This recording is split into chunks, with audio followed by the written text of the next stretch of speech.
तस्य सचन्ने हर्ष कुरु वृता पितामह सिंह नांद विन दोंगे च षड़ा दम्यो प्रतापवान।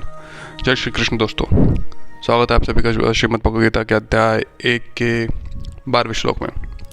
दोस्तों, आगे बढ़ने से पहले मैं आपको, जैसे कि लास्ट श्लोक में मैंने आपसे एक क्वेश्चन पूछा था कि जब द्रौपदी का चीर हरण हो रहा था तो वहाँ पे बैठे द्रोणाचार्य और भीष्म पितामह ने कोई रिस्पॉन्स क्यों नहीं करा, यानी कि द्रौपदी के फेवर में कोई बात क्यों नहीं कही। तो इसका जवाब ये दोस्तों, क्योंकि दोनों के ऊपर, भीष्म पितामह और द्रोणाचार्य के ऊपर दुर्योधन का एहसान था, यानी कि दोनों ने उसका नमक खाया था। तो उस चक्कर में इनके पास कोई शब्द नहीं थे या चाहकर भी कुछ नहीं कर पा रहे थे। तो दोस्तों, इससे हमें क्या सीखने को मिलता है, अक्सर ये चीज़ हमारे साथ भी होती है कि जब भी हम प्रॉब्लम में होते हैं तो हम अपने कॉन्टैक्ट्स में या आसपास बात करते हैं कि हमारी किसी तरीके से कोई हेल्प कर दे, और कहीं ना कहीं हम किसी से कनेक्ट भी हो जाते हैं, यानी कोई बंदा हमारी हेल्प करने के लिए भी आता है तो हम उसके एहसानमंद हो जाते हैं। और हमें ये नहीं मालूम कि वो बंदा जब अपने एहसान का बदला लेगा, यानी कि जब हमारी बारी आएगी उसका ये एहसान चुकाने की, तो काम क्या रहेगा, क्या हमें ना चाहते हुए कई बार उसके गलत कामों को भी सपोर्ट करना पड़ जाता है।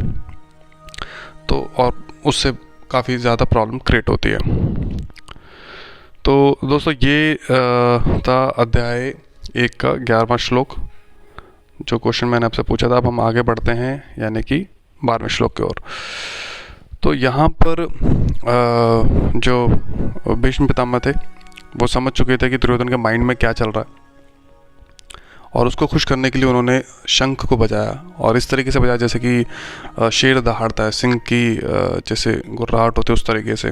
तो ये देखकर, ये सुनकर दुर्योधन काफ़ी खुश हुआ।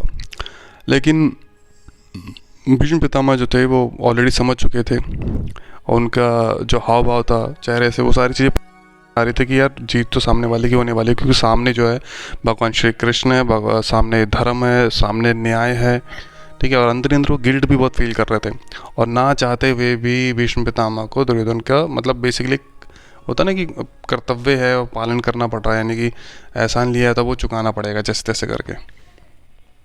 लेकिन इनको ये क्लियर हो चुका था, और साथ साथ उनके कई जो टीम मेंबर्स थे शायद उनके माइंड में भी सारी चीज़ें आ रही थी, लेकिन वही एहसान चुकाने वाली बात थी। तो दोस्तों, ये था अध्याय 1 का 12वां श्लोक। उम्मीद करता हूँ कि मैं आपको काफ़ी हद तक कुछ समझा पाऊँगा। आप ज़रूर बताना कि आपको इस श्लोक से क्या सीख मिलती है, और मैं आपसे मिलूँगा अध्याय 1 के 13वें श्लोक में। तब तक के लिए जय श्री कृष्ण।